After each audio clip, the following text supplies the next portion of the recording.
Rappelez-vous, il y a quelques mois de ça, j'avais sorti une vidéo pour évoquer tous les animés qui allaient sortir en 2021. Du moins, tous les animés qu'on connaissait à ce moment-là. Seulement, aujourd'hui, on est arrivé en avril, soit la deuxième des 4 parties qui découpent l'année en termes de sortie, si bien qu'on a eu le droit à des tas de nouvelles annonces pour les semaines et mois à venir. Par ailleurs, l'an passé, j'avais fait une vidéo pour dire que 2020 allait être marqué par la sortie de Jujutsu Kaisen. Comme je l'ai expliqué dans cette vidéo, le succès a été phénoménal. Pour cette année, j'ai décidé de jouer un peu la difficulté. Dans la vidéo sur Jujutsu, je vous ai teasé l'arrivée de l'anime qui allait marquer 2021, et à ça, vous avez été nombreux à me dire que ce serait Chainsaw Man. Et vous avez totalement raison, mais on n'en parlera pas du tout aujourd'hui. Parce que oui, c'est une évidence que ça va rencontrer un énorme succès. Le manga connaît déjà une grande renommée, d'autant plus qu'il a su renouveler le genre du shonen en amenant des codes du dark fantasy qui collent parfaitement avec les goûts actuels de la majorité. Et ça, on comprend bien quand on voit le succès d'œuvres comme Jujutsu ou encore Shingeki no Kyojin. Le souci, c'est que Chainsaw Man, déjà, c'est trop facile d'en parler, mais surtout, je l'ai fait il y a un an de ça. Donc bon, je suis certes un gros flemmard, mais de là à faire 2 fois la même vidéo,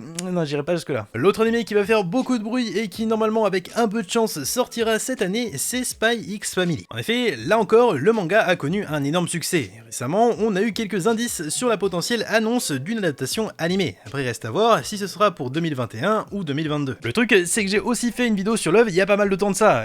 Ça commence à faire beaucoup. Cependant, rassurez-vous, je vous laisse pas sans rien, outre ces 2 animés que j'ai évoqués, la série qui va faire beaucoup de bruit cette année, elle débute ce mois-ci et c'est Tokyo Revengers. Bref, salut à tous, c'est Aniki, je compte sur vous pour me partager en commentaire l'anime qui selon vous va marquer 2021 et nous on est parti pour évoquer les aventures du Tokyo Manjikai. Bon, avant qu'on attaque, je dois m'attarder sur un point important concernant l'œuvre qui pourrait en surprendre quelques-uns. Dans le manga, et j'imagine que ce sera similaire dans l'anime à moins que ce soit censuré, on voit beaucoup de symboles qu'on pourrait apparenter au Troisième Reich et à une époque bien sombre de l'histoire, mais c'est pas du tout le cas. Au Japon, ce qu'on appelle Manji représente la paix. C'est un symbole qui est ultra ancré dans leur civilisation mais qui fut malheureusement détourné par les nazis. Donc soyez pas choqués de voir ça dans la série, et pour ce qui est de cette vidéo, si je prononce pas le nom et que je montre que des images floutées, c'est normal, c'est dû à YouTube qui supporte pas ça et qui hésite pas à démonétiser. Bref, après 30 minutes d'intro, on va enfin pouvoir attaquer Tokyo Revengers. Bon, au moins comme ça, je suis sûr que vous niquez pas mon watch time. L'histoire débute en 2017 où l'on fait la connaissance de Takemichi Anagaki. Pour vous résumer rapidement le bonhomme, c'est un intérimaire de 26 ans, sans amis et puceau.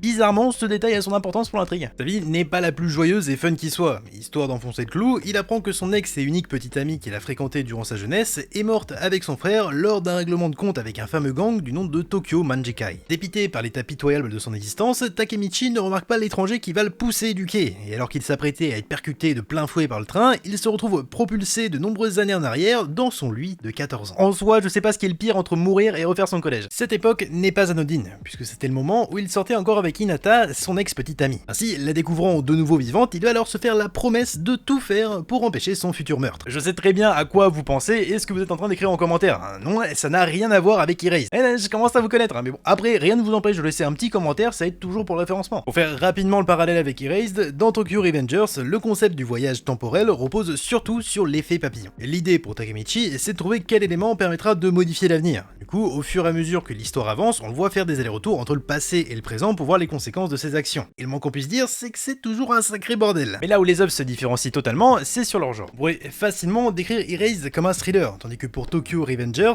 c'est avant tout un furio. Et je suis vraiment ravi de pouvoir enfin en parler sur la chaîne. À l'image du Neketsu, c'est un shonen, mais avec des codes bien différents, celui des voyous. Pour résumer ça grossièrement, c'est des mecs avec des cheveux décolorés, des bananes, des motos, et qui passent leur temps à se foutre sur la gueule. Alors, c'est très cliché dit comme ça, puisque des animés comme GTO montrent à quel point le genre peut être complexe. Et néanmoins, il y a plein d'autres œuvres qui suivent bien les codes du furio, à l'image de Rakai Blue. Cependant, Tokyo Revengers arrive tout de même à tirer son épingle du jeu. Et c'est ça qui fait que l'œuvre est incroyable. Comme évoqué précédemment, Takemichi va devoir tout faire pour sauver sa petite amie, et pour ça, il va se focaliser sur le Tokyo Manjikai. Alors qu'en 2017, ce dernier est devenu une véritable mafia qui contrôle la ville, à l'époque de son adolescence, le gang n'en était qu'à ses balbutiements. Si, il va devoir faire face à de nombreux problèmes, comme les guerres contre les autres clans, mais aussi au sein même du Tokyo Manjikai. De plus, dans la majorité des furios à l'image d'œuvres comme Worst ou Crows, le personnage principal est extrêmement fort, un peu à l'image de Tatsumi Oga dans Belzebub, sauf que dans Tokyo Revengers, c'est un peu différent. Globalement, Takemichi se fait ramasser par tout le monde. Mais c'est pas pour autant qu'on s'intéresse pas à lui, puisqu'il garde cet esprit caractéristique des héros du genre. Et si vous voulez, voir un mec ultra balèze taper une dizaine de gars, c'est stylé, mais cela coller contre un groupe tout seul, alors que même en 1v1 tu te fais ramasser,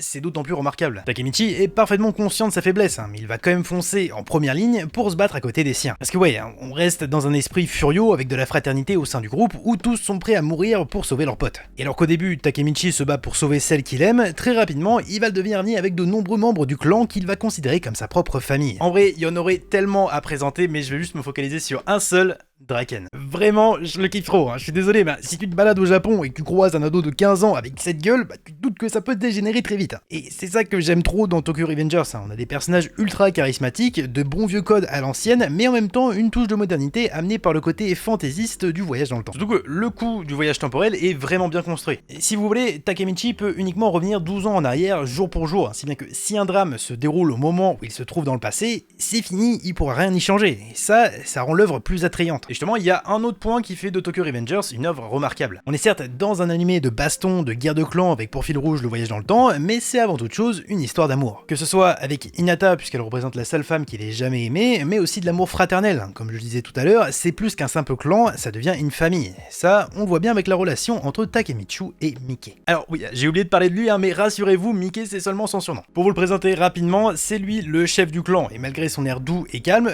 vaut mieux pas le chercher. En soi, il est à l'image de la série. C'est beau, il y a des personnages uniques, l'auteur a su prendre le meilleur du Furio pour le moderniser en comblant ses lacunes avec une histoire vraiment prenante. Et tout ça fait de Tokyo Revengers une œuvre incroyable. C'est un animé capable de toucher tout le monde, que vous soyez fan de bagarre ou simplement de romance, vous vous rangez tous derrière un seul et même drapeau, celui du Tokyo Manjikai. Sinon, pour ce qui est de l'aspect un peu plus technique, le premier épisode est sorti hier sur Crunchyroll et à cette occasion j'organise un petit concours sur mon Twitter pour vous faire gagner des abonnements à la plateforme. Donc si ça vous intéresse, foncez sur mon compte, tout sera en description. Bref, Tokyo Revengers est porteur d'un vent nouveau, donc foncez le regarder et si jamais cette vidéo vous a plu, n'hésitez pas à lâcher un pouce bleu et à vous abonner. Sur ce, je vous dis à la prochaine pour une nouvelle vidéo, c'était Aniki, ciao.